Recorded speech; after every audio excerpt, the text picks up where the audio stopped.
हिंदू धर्म में 16 दिन 16 सरात के, और वो 16 सरात के 16 दिन श्राद्ध पक्ष की कथा कहती है।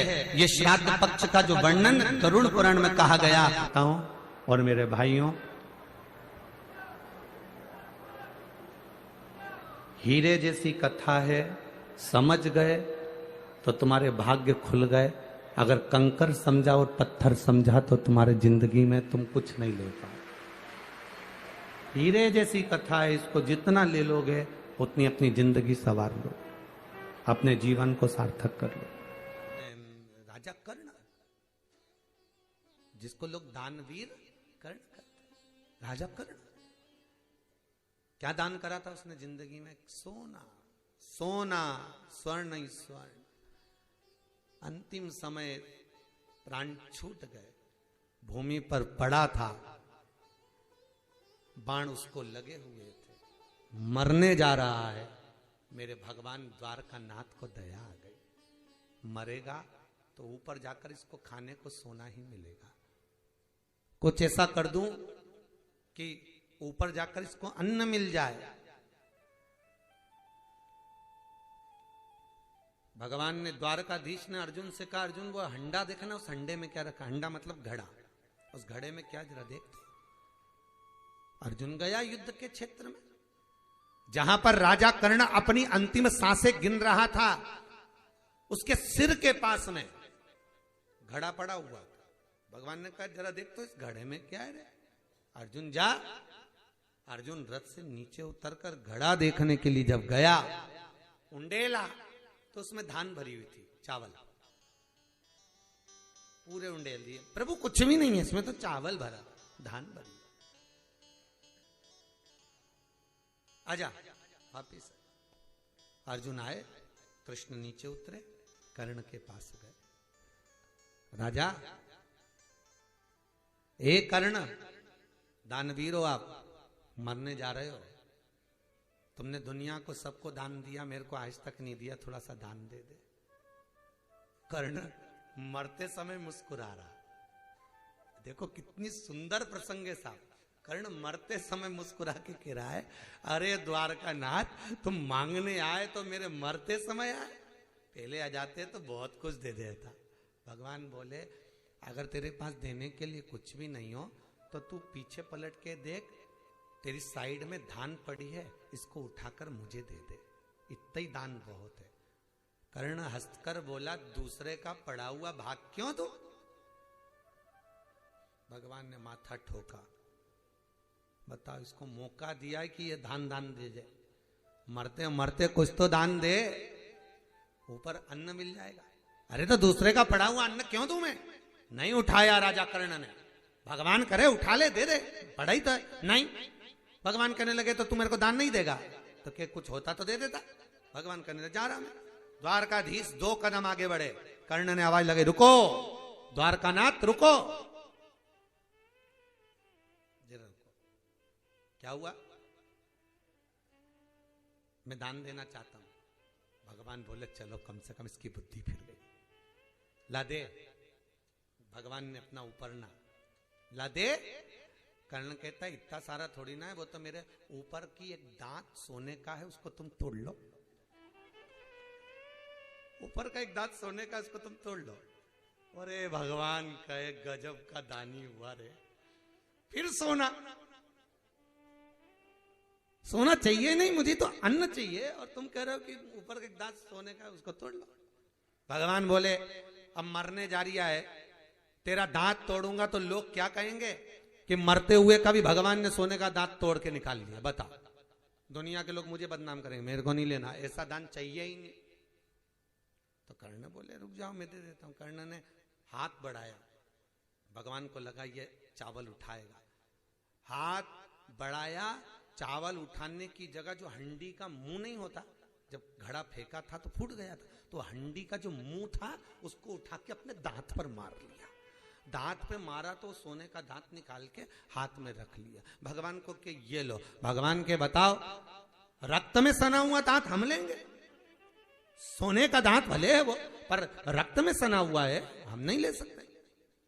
हम नहीं ले सकेंगे इस सोने के दांत को, रक्त में सने हुए दांत को हम नहीं लेंगे।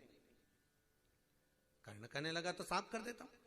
हंडी का मुंह फेंका ऊपर, इंद्र के चरण में लगा, चरण ने जल वृष्टि करी, पानी गिरा, दांत साफ हो गया, द्वारकाधीश को दे दिया। द्वारकाधीश माथा मलते मलते चले, मौका दिया था अन्न के दान का, फिर भी कर दिया सोने का चले भगवान चले। कर्ण के प्राण छूटे, ऊपर गया, जाते सी भोजन मांगा, सोने की पूड़ी, सोने की कचौड़ी, सोने के रसगुल्ले, सोने की बालूशाही, सोने की खीर, सोने की बेड़ाई, सोने की कड़ी, सब। अब सोना ही सोना कैसे खाता कर्ण, सोना कैसे पाए कर्ण? नयन जल है, ये क्या है? तो कि तुमने जो दान करा वो तुम्हें मिला, अन्न देते तो अन्न मिलता। कर्ण रो पड़ा क्या मुझे भोजन नहीं मिलेगा? तो कि यही तो भोजन है तुम्हारे लिए, क्योंकि सोना तुमने दान करा तो सोना ही तुम्हें मिल रहा, तो मैं इसको खाऊंगा कैसे? तो कि खाना तो पड़ेगा। कर्ण आंख से आंसू बहाता है, मेरे द्वार का नाथ ऊपर धर्मराज के पास पहुंच कर कहते हैं, धर्मराज थोड़ा सा मौका दे दे, इसको 16 दिन के लिए छोड़ दे, 16 दिन के लिए, तो कि जब तक तो इसका अंतिम संस्कार नीचे हो जाएगा। भगवान कहते हैं मैं नीचे लीला कर कर आया हूं, इसकी माता कुंती को इसके शरीर के पास बिठा कर आया हूं। कुंती से कह दिया तेरा बेटा मर गया, इसका अंतिम संस्कार करा। अब कुंती उलझन में है कि किसको बताए कि मेरी औलाद है, तो कुंती को औलाद बताने में 16 दिन लग जाएंगे, जब तक कि ये 16 दिन तक पृथ्वी पे जाके ना जाने कितनों को भोजन करा देगा, कितनों को भोजन। छोड़ो इसको, कर्ण को छोड़ा नीचे।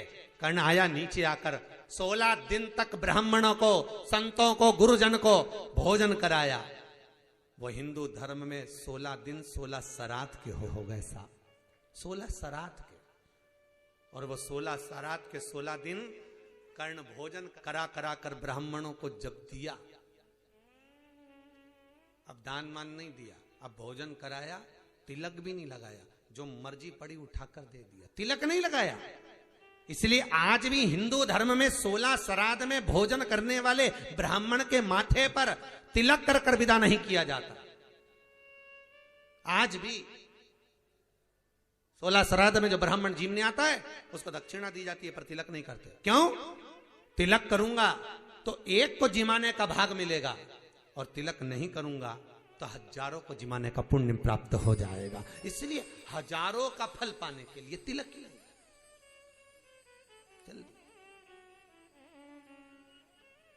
श्राद्ध। तब कुंती ने अर्जुन से कहा, युधिष्ठिर से कहा, ये मेरा पुत्र है। युधिष्ठिर ने कहा, मां तूने भाई से भाई की हत्या करवाई है, मैं तुम्हें श्राप देता हूं मां, आज के बाद कोई नारी अपने हृदय में कोई बात छुपा नहीं सकती, ये मेरा श्राप है। तुमने छुपाया इसलिए, भाई से भाई का बैर करवाया इसलिए। महाराज वो 16 दिन 16 श्राद्ध के हैं भाई, ध्यान दीजिएगा। हमारे पूर्वजों, कई लोग हमसे कहते हैं महाराज जी श्राद्ध बड़े बेटे को करना चाहिए कि छोटे बेटे को करना चाहिए, श्राद्ध मंझले को करना चाहिए कि बड़े को करना चाहिए। अरे भैया, शिव महापुराण की कथा कहती है, गरुड़ पुराण कहती है, स्कंद पुराण कहती है कि मां ने, बाप ने बराबर का सबको दिया है, मां ने बराबर का दूध अपनी औलादों को पिलाया है। इसलिए श्राद्ध करने का हक पूरे बेटों का बनता है, सबका। ये नहीं कि बड़ा और छोटा, बड़ा और छोटा नहीं। अगर माता का दूध ना पिया होता, पिता की जायदाद का 1 रुपया, 1 भवन, 1 कमरा, 1 अठन्नी ना ली हो, तो मत करो पिता और माता की श्राद्ध, बिल्कुल ना करिए, करना पड़ता। ये 16 दिन अच्छे काम नहीं करना चाहिए। 16 दिन ये मत लो, 16 दिन वो मत लो। कौन सी पुराण में लिखा है? एक बार मुझे वो पुराण जरूर बताना कि 16 दिन ये सामान मत खरीदना, 16 दिन ये चीज मत लेना। क्योंकि शिव महापुराण में और शास्त्रों में वर्णन आता है कि 16 दिन श्राद्ध के हैं, ये पूर्वजों के हैं। आप पूर्वजों का नाम लेकर, अपने पितरों का स्मरण कर कर, तुम्हारी मर्जी पड़े वो खरीदो, तुम्हारी मर्जी पड़े वो लाओ, पर सबसे पहले उन पूर्वजों को सम्मान पूर्वक वो वस्तु समर्पित कर दो कि आपकी है, आपको संभालना है, आपने दी है, आपके द्वारा आई है। पूर्वज खुश होंगे, तुम्हें बढ़ता हुआ देखकर तो पितर खुद आशीर्वाद देते हैं। कौन माँ होगी जो अपने बच्चे को बद्दुआ देगी? कौन पिता होगा जो अपने बच्चों को बद्दुआ देगा? अगर माता पिता अपने बेटे को गाली भी देते हैं, बद्दुआ भी देते हैं, तो बाद में रोते हैं, आंख में से आंसू निकलती है। एक माँ अपने बेटे को चिल्ला देती है तो बाद में रोती है। अगर माँ अपने बच्चों पर हाथ उठा देती है तो बाद में रोती है। तो क्या मरने के बाद पितर तुमको बद्दुआ देंगे? नहीं, पितर आशीर्वाद देते हैं। बस इतना जरूर कहते हैं कि मैं छोड़ कर गया था रे, मैं तुझे देकर गया था रे, मुझे भूल क्यों गया? तू थोड़ा देता क्यों नहीं है? मेरे को अन्न का भाग देता क्यों नहीं है? बस वो याद करते हैं, वो आपसे मांगने की, क्योंकि आप उसके पुत्र हो, आप उसकी संतान हो, आप उसके वंश के हो, आपसे ललकता है उसको, किसी दूसरे से नहीं।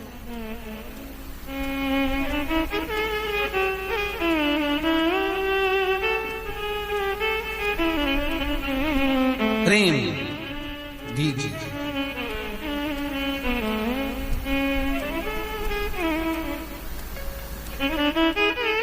भले कोई किस भाव से आए उसका आदर हो, उसका सम्मान। कई लोगों का प्रश्न होता है, गुरुजी हम 4 भाइयों का परिवार है, पर पितृ दोष मुझ पर ही क्यों आ रहा है? मैं ही क्यों तकलीफ भोग रहा हूं? मेरे को ही क्यों कष्ट आ रहा है? मेरे ही क्यों पांव दुख रहे हैं? मेरे घर में क्यों ऐसी परेशानी आती है? सबकी सब तो सुखी है। ध्यान रखना, पितरों का जिससे लगाव होता है और जिसको पितरों ने दिया होता है, पूर्वजों ने दिया होता है, भगवान ने दिया होता है, लालसा उसी से होती है। भीख मांगने वाला, भिक्षा मांगने वाला भिखारी भी होता है, भिक्षुक भी होता है। तो गाड़ी देख लेता है कि 4 व्हीलर गाड़ी से आया है तो सेठ जी 10 रुपया देगा। कोई पैदल जाता है तो भिखारी भी सोचता है बेचारा क्या देगा, उसके पास तो खुद नहीं, पाँव में चप्पल नहीं पहना है, फिर भी हाथ फैला देता है कि दे दे तो ठीक है, नहीं तो कोई गाड़ी वाला तो देगा ना मुझको। उसी तरह घर के पूर्वज, घर के जो आहूत होते हैं, घर के जो पितर होते हैं, घर के जो वासुक होते हैं, घर के जो पूर्वज होते हैं, आशा उसी से लगते हैं जो दे सकता है। जिसके पास है ही नहीं उससे क्या आशा रखेंगे? जिसके पास कुछ है ही नहीं उससे आशा रखना क्या?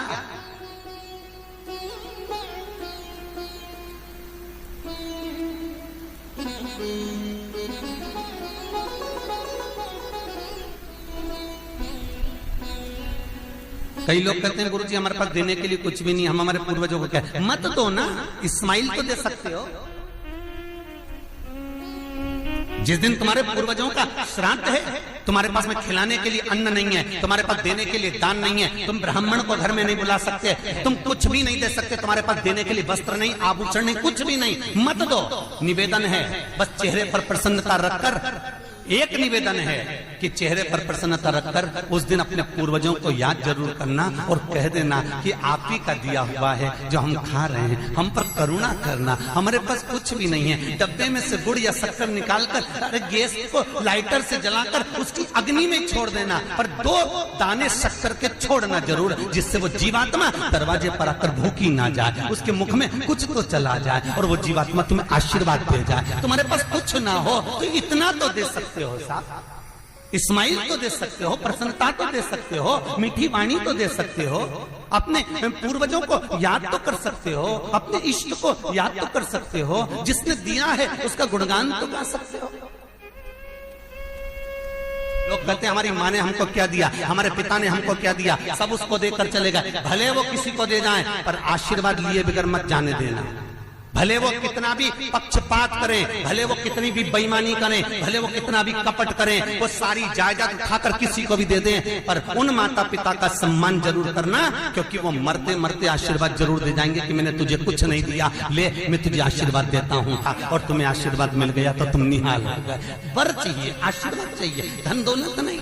श्राद्ध पक्ष की कथा कहती है, ये श्राद्ध पक्ष का जो वर्णन गरुड़ पुराण में कहा गया कि जीवात्मा सबसे पहले जाती है तो घर पर जाती है। 3 वृक्ष पितरों के तुल्य हैं।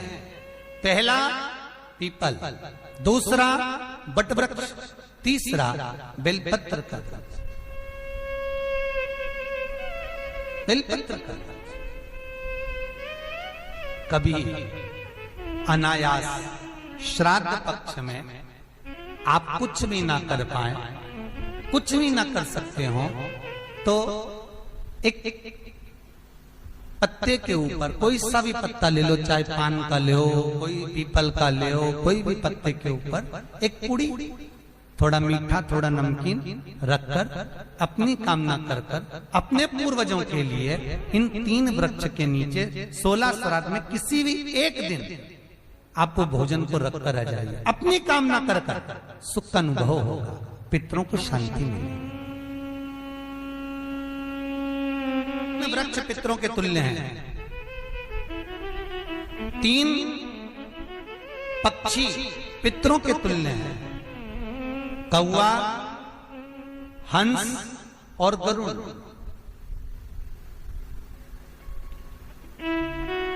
एक कौवा और एक स्वान, कुत्ता, ये 2 ऐसे होते हैं जिनको 20 मिनट पहले, आधे घंटे पहले, 1 दिन पहले, 24 घंटे पहले, 48 घंटे पहले क्या होने वाला होता है, कौवे को और स्वान को भान हो जाता है। क्यों? क्योंकि ये यमलोक में जहां यमराज निवास करते हैं, स्वान और कौवा उस स्थान का भाग ग्रहण करते हैं और इनको ये ज्ञान पूर्व से यमराज से प्राप्त होता रहता है, पूर्ववहन होता है, प्राप्त होता रहता है। एक कौवा एक स्वान, कोई घटना घटने वाली होती है तो कुत्ता रोने लगता है, कोई घटना घटने वाली होती है तो कौवा आकर बैठ जाता है, कोई आ रहा है तो कौवा आएगा, कोई भाव सूचक है तो कौवा आकर बैठेगा। दरवाजे पर कैसे, उसका भी भान है, अटारी पर कौवा कहां बैठा है, दरवाजे पर कौवा कहां बैठा है, किस स्थान पर कौवा विराजमान है, उसका भी भाव हमारे शास्त्र में वर्णन है। 3 पक्षी, 3 वृक्ष पितरों के तुल्य हैं। पक्षियों में कौवा, हंस और गरुड़, ये पितरों के तुल्य, जो अधोगति में मर जाते हैं, जिनको पिंड नहीं मिलता, तर्पण नहीं होता, ब्राह्मण का भोज नहीं मिल पाता, जो मर जाते हैं, जिनका अंतिम संस्कार तक नहीं होता, जिनकी गति बिगड़ जाती है, ऐसे जीव कौवे के अंश में प्रकट होते हैं, जो पूर्ण फल लेकर जाते हैं। पितृलोक में जगह नहीं होती, बैकुंठ में जगह नहीं होती, कहीं अगर जगह नहीं है देवलोक में, तो इनको कौवे के अंश में, गरुड़ के अंश में या हंस के अंश में डाल दिया जाता है। महाराज फिर अगला वर्णन किया, 3 पशु, कुत्ता, गाय और हाथी, ये पितरों के तुल्य होते हैं। शिव महापुराण की कथा कहती है, अगर श्राद्ध पक्ष में गया नहीं जा सकते तो गाय के मुख में गयासुर ने वर दिया था कि गाय के मुख में अगर कोई गया नहीं आ पाएगा तो गयासुर 16 दिन गाय के मुख में निवास करेगा, और गाय के मुख में श्राद्ध के समय पर अगर कोई रोटी देगा, श्राद्ध के समय पर जो भाग देगा, उसको गया जी में पिंड करने का पुण्य फल प्राप्त होगा। ये गयासुर का वर गौ माता के लिए था। तो गाय के मुख में 16 दिन तक गया क्षेत्र का पिंड का भाग प्राप्त होगा। कुत्ता, गाय और हाथी। स्वान को रोटी क्यों देते हैं? क्योंकि स्वान पितरों को अपना भाग प्रदान कर देता है। स्वान रखता नहीं है, चुका देता। फिर 3 जलचर है महाराज जो पितरों के तुल्य हैं, मछली, कछुआ और नाग। पिंड जो बनाया जाता है वो पानी में दिया जाता है, मछली जिसको पाती है वो पितरों को प्राप्त होता है। कछुआ श्रावण के इस 16 श्राद्ध के अंतर्गत कछुआ यदि आपके दिए हुए भाग को पा लेता है तो वो जीव उसी समय पर तर जाता है। और महाराज नाग, वो भी पितरों के तुल्य माना। इन 3 पितरों के क्रम का वर्णन किया गया है। आपसे एक निवेदन है, कि संसार में रहने वाला मानव, दुनिया के कई लोग उनसे कहेंगे कि इनको पितृदोष लग गया, दुनिया के कई लोग कहेंगे इनको पितरों का दोष लगा हुआ है, पितृदोष लगा हुआ है, पितरों का दोष लगा हुआ है, पितृदोष लगा हुआ है। पर वो पितृदोष लगता क्यों?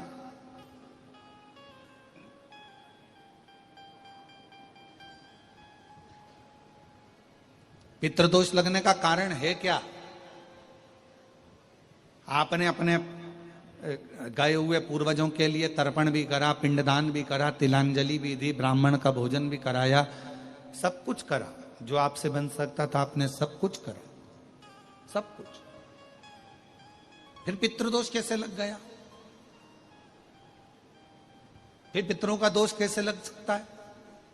तो पितरों ने तुरंत भगवान देवादिदेव महादेव से कहा कि संसार सागर में माता पिता के रहते हुए उनका आदर ना कर पाना, या माता पिता को जब प्यास लगी उस समय पर जल प्राप्त ना हो पाना, या किसी न किसी रूप में माता पिता के पूर्वजों के आदर से वंचित रह जाना, फिर माता पिता के चले जाने के बाद, बुजुर्गों के चले जाने के बाद वो दोष घर में लग जाना पितृदोष की संज्ञा में आता। और पितृदोष के 4 लक्षण सबसे प्रबल हैं। ये कोई भी अनुभव कर सकता है पितृदोष के 4 लक्षण में। पहला लक्षण है 1 रुपया कमाओ, 1.25 रुपए खर्च हो रहे हैं, समझ लेना पितरों का दोष है। दूसरे नंबर का, एक व्यक्ति घर में बीमार है, ठीक हुआ, दूसरा बीमार पड़ गया, तीसरा ठीक हुआ, चौथा बीमार पड़ गया, घर में कोई ना कोई निरंतर बीमार पड़ा हुआ है, दवाई गोली लगी रही है, समझ लो पितरों का दोष है। तीसरे नंबर पर आप कोई पूजन की थाली लगाए, किसी को भोजन देने जा रहे थे, किसी को पानी देने जा रहे थे, किसी को भोजन का कोई नाश्ता देने जा रहे थे, और आपकी ट्रे में से, आपकी थाली में से, आपके हाथ से अगर कोई भरा हुआ पात्र पानी का गिर गया, नाश्ते का गिर गया, थाली गिर गई, कोई दूध का गिलास गिर गया, कोई सामग्री गिर गई, कोई पूजन की थाली तुम्हारे हाथ में है और पूजन की थाली में से मालूम पड़े कोई सामान गिर गया नीचे, समझ लो कि पितृ का दोष है।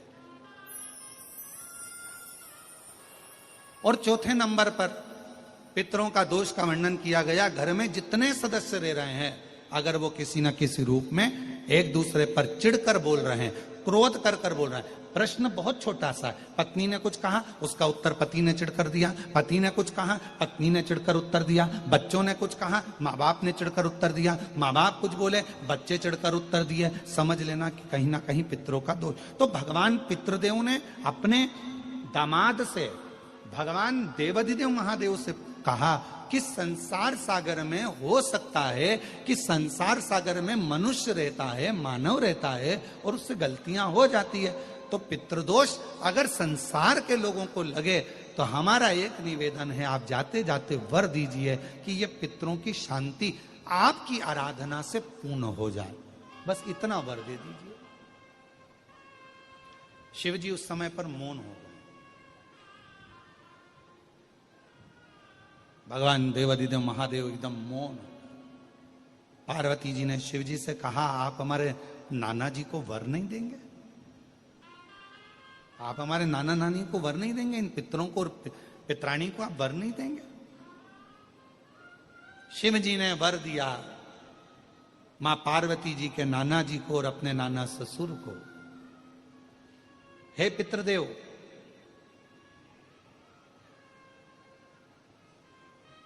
मैं आपको वर देता हूं, श्राद्ध पक्ष के 16 दिन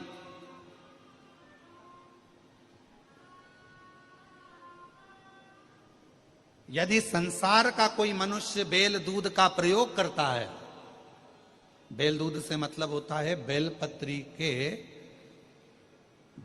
के ये मध्य भाग जो होता है, बेलपत्री की जो नीचे की 2 पत्तियां जो होती है, ये 2 पत्तियां जो बेलपत्री की होती है, इस बेलपत्री की दोनों पत्तियों को शिवलिंग पर जब आप रखते हैं, शिवलिंग पर रखने के बाद में आपके हाथ में जो कटोरी में दूध है, वो दूध इन दोनों पत्तियों पर, ये पितरों के भाव से, पितृ पित्राणी के भाव से आप दोनों पत्तियों पर बेल दूध को अगर समर्पित कर रहे हैं, बेलपत्र समर्पित करने के बाद थोड़ी सी कटोरी में अगर गौमाता का दूध है और ये दोनों पत्तियों पर अगर आप अपने गोत्र से दूध चढ़ा रहे हैं, तो संसार में ऐसा कोई व्यक्ति नहीं है जिसके ऊपर पितृदोष लग जाए। पितृदोष समाप्त होकर ही रहता है।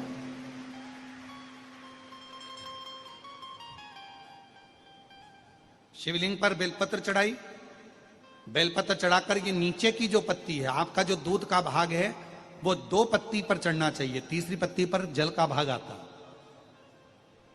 2 पत्ती पर आपका दूध का भाग रहे। और जब बेल दूध का प्रयोग आप करते हैं और दूध बाबा को 16 दिन श्राद्ध के अगर कोई कह दे कि आपके घर में पितृदोष है, ये दोष है, वो दोष है, सारे दोष आपके यहाँ लग गए हैं और आपके यहाँ ये 4 लक्षण अगर पितृदोष के दिख रहे हैं जो पहले कथा में वर्णित किए, अगर ये लक्षण दिख रहे हैं तो श्राद्ध पक्ष के 16 दिन पहले दिन से आप चालू हो जाओ। बेलपत्री शिव जी को चढ़ाया, कटोरी में या चम्मच में 2 बूंद का भी अगर दूध लेकर गए हो, थोड़ा सा भी, बस 2 पत्ती पर आपने दूध समर्पित करा और 1 लोटा जल जो तीसरे नंबर की पत्ती है उस पर समर्पित करा। आपको 16 दिन करने के बाद आपको खुद अनुभव होगा 17वें और 18वें दिन से कि मेरे घर में ऐसा लग रहा है कि सब शांति है और कोई किसी से चिढ़कर बात नहीं कर रहा, लक्ष्मी की वृद्धि अपने आप होना प्रारंभ कैसा भी। और यहां तक शिव महापुराण की कथा कहती है किसी की फैक्ट्री बंद हो गई, किसी की दुकान बंद हो गई, चलते चलते अगर किसी का व्यापार बंद हो गया, 4 दिन चल रहा था, बहुत अच्छा चला, उसके बाद एकदम डाउन आ गया, कोई प्रशासनिक कार्रवाई हो गई, कोई अदालती कार्रवाई हो गई, कोई परेशानी सामने आकर खड़ी हो गई है, तो भी अगर प्रति 16 दिन तक लगातार शंकर भगवान के शिवलिंग पर बेल दूध का प्रयोग किया गया है, तो आप 17वें दिन से अंदाजा लगा लेंगे कि आपका धीरे धीरे धीरे धीरे धीरे धीरे जो फैक्ट्री बंद सी थी वो ऊर्जावान हो गई है, चलना प्रारंभ हो गई। बेल दूध का इतना प्रभाव पड़ता है, इतना प्रभाव, बेल दूध का इतना महत्व। पितरों ने हाथ जोड़कर कहा, भगवान देव अधिदेव महादेव भगवान शिव जी से प्रार्थना करी, निवेदन किया। संसार का मनुष्य, दुनिया के लोग कहें कि ये पितृ दोष है, पर उस दोष से आपकी पूजन आराधना से वो दोष मुक्त हो जाए।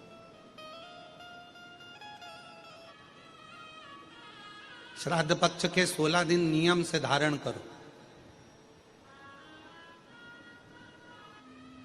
तो हमारा तो उन बेटियों से भी निवेदन, उन जीजियों से, हम जब भी कथा में आते हैं, हम 2 बातें भगवान से कहकर आते हैं, हे प्रभु भोलेनाथ, शंभुनाथ, त्रिकालदर्शी, कैलाशी, अविनाशी, हे शिव, इतनी कृपा करना, किसी माँ की, किसी स्त्री की, किसी नारी की गोद कभी खाली मत रखना और किसी पुरुष की जेब कभी खाली मत रखना।